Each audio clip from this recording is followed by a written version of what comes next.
But squad, what's going on with y'all, man? It's your boy, Blessed Applesauce. Hey, bless y'all with another video. And today we're going to talk about how to run a budget, how to properly plan a budget, how to make a budget. And I want to put y'all through step by step what you should add to your budget, how you should do your income, how you should do your expenses, and what you should budget for to save a good amount of money and to make sure you're not overspending on a month-to-month basis, because overspending is the biggest issue, and getting into debt is the biggest issue in America right now. There was a study out there that a third of people making $250,000 a year are living check to check. And that absolutely blows my mind. How are you making $250,000 a year and living check to check? That makes absolutely no sense. There's people making 40 grand that are making it. If people can make it on 40 grand, you can make it on 250 for sure, and have enough to save and invest and set yourself up for the long term. But it's just about proper budgeting. That's what people are missing. It doesn't matter about how much money you make. It's about how much you are able to budget. So we're going to get into that today. And I'm going to break it down, explain exactly how to do it. I'm going to take you to an Excel sheet so y'all can see exactly how it's done. And you can also copy it for your own budget so you can know how to run it. So without further ado, let's get into it. And hit the like button, of course. Smash the like button, sub down below. All right, so what's good, guys? So we are in Excel right now, and we're going to write out a budget, how to properly write out a budget so you don't overspend and you know exactly where money is going. The goal of this is to get this down to zero. We want to have a zero on our budget. So even if you're spending $2,000 a month and you're making $4,000, we want to have a zero at the end, because that needs to go into either savings or investing or something along those lines. We want to give every dollar you make some type of direction, because if you don't, it's going to get spent and it's going to be wasted. So that's what we want to do. We want this budget to end up at a zero. So we're going to start with a sample budget of $4,000. This is $4,000 monthly after taxes.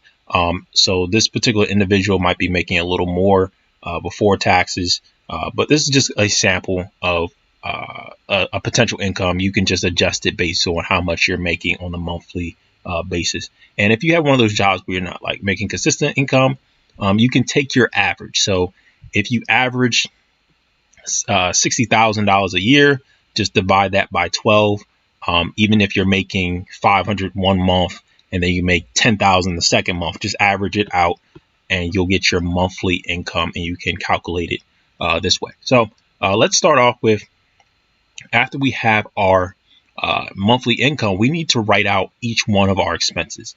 And these are going to be fixed expenses. These are expenses that you have to pay every month. This is going to be your car payment. These are going to be your insurances. So this can be like your health insurance. So car insurance, let's say this one's car insurance. Say this one's car insurance. And then you have health insurance. Let's do ENIN. So we know what we're talking about. Health insurance. And then you're also maybe going to have your rent, or you have your mortgage. So we're just going to put rent here. And then of course you're going to have food. There's going to be some type of food budget. Then you're going to have your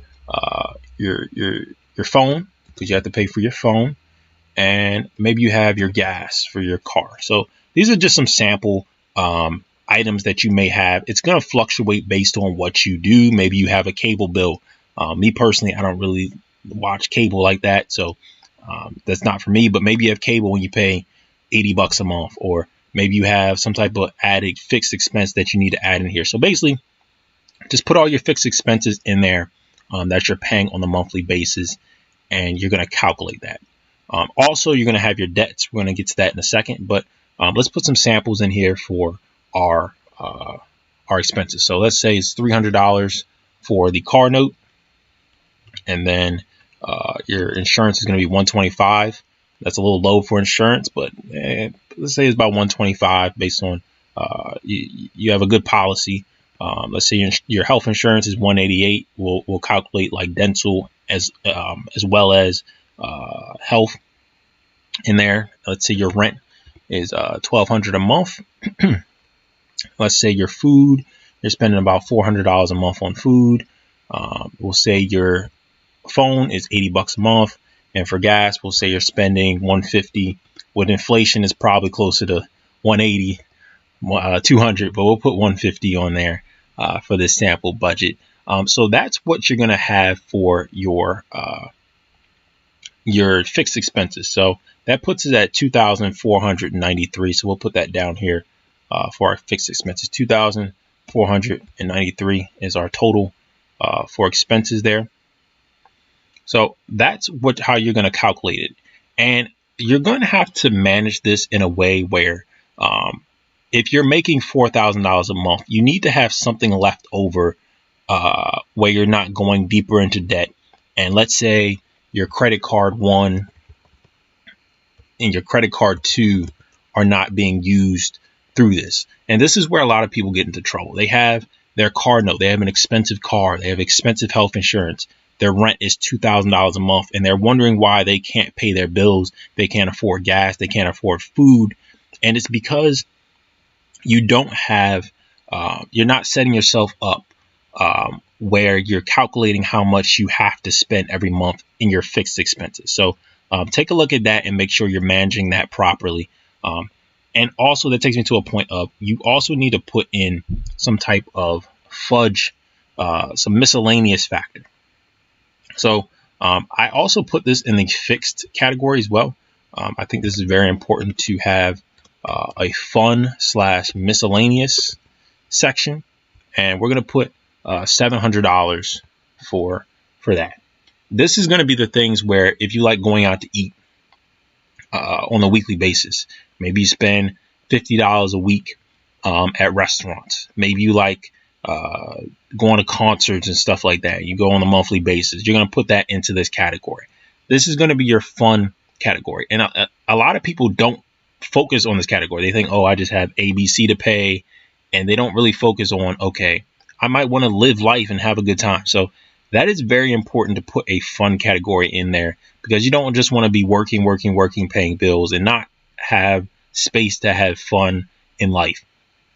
On top of that, with the miscellaneous section, every month, for me personally, and I'm quite sure for everybody else, every month there's some type of miscellaneous purchase you have to make, whether that's like a gift for a birthday, or your car needs some extra gadgets in it or something like that, or somehow the food is a little higher than normal, or gas and electric is skyrocketing for the month. Whatever it may be, some miscellaneous thing is always going to come up. And this is going to go into that category of the $700, where you have that on the side just in case something like that may come up. So personally, I have this as one category, the fun and miscellaneous, but you can also split it up. So you can do a miscellaneous section of, let's say, $200, and then you can have a fun section of $500. So it's really up to you based on how much fun you want to have. Maybe the fun that you do, the fun things you like to do on the weekends don't cost that much. So maybe you can reduce this to 3 and then have a little bit more space for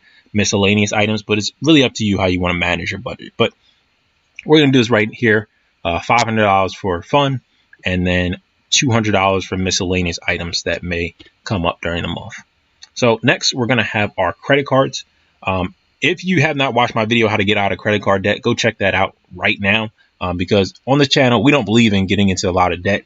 We want to get out of debt as quickly as possible and manage our money. But let's hypothetically say the sample budget, you have a $25 credit card minimum and a $27 credit card 1 and 2. Let's put 2 on there.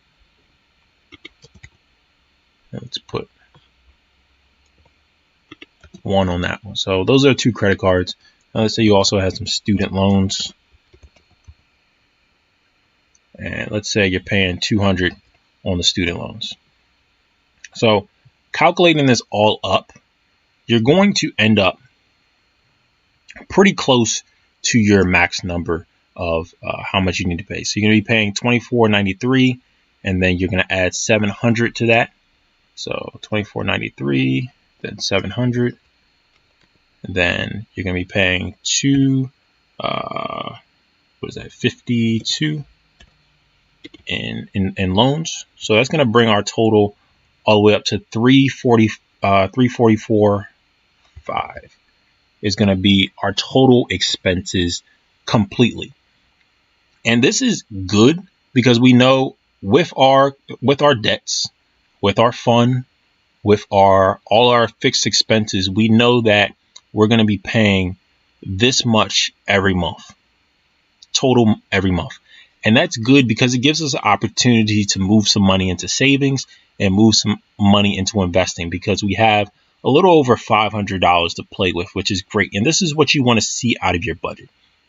So when we get into that, we can put a 401k on here. We can put a savings on here. So you can set it up so you have $200 going into your 401k. You have $355 going into your savings. And what this is going to do, if you set it up correctly and manage this every month, you're going to see, okay, I have some money to save up. You can start racking up some savings. In the future, with your 401k, you can start racking up your 401k and have it built up to a point where you have a lump sum to retire off of. And it's all about managing where your money is going. And as you can see, after we calculated the 200 from the 401k here, and then we have the 355 from the savings, voila, our number is exactly 4,000. So that's exactly what you want to see. Get this number all the way down to zero, so you know each direction where every dollar you are spending is going to go. That's exactly how you do it, and just manage this every month. I know there's a lot of spreadsheets out there. You can do this on Excel and just write out your particular budget. I also use an app called Every Dollar, which is really nice, where you can actually type in every time you make an expense, which I found really helpful. But just getting an idea of where your money is going, just writing it down is going to be really helpful. So this is how you make a budget on a monthly basis. Write out everything you need, and then see how you can save money and how you can budget your money the proper way. And if the numbers don't work, if you're overspending, that's when you need to move some things around. But if you have any questions, let me know down in the comment section down below. If you're running into debt issues, go check out my video, because I did a video on how to tackle debt. You're just going to have to move some things around. You might have to cut out your food bill a little bit. You might have to sell the car and bring the car down a little bit. You might have to take the fund and subtract that a little bit so you can aggressively tackle the debt. You're just going to have to figure it out. It's a more math equation that you really have to tackle. But that's going to wrap it up for the video. It's been your boy, Blessed Applesauce. Stay blessed. And I'll see y'all next time on Blessed to Invest. Just to see tomorrow is a blessing. Stay prayed up is the message. Everything about a nigga blessed. Everything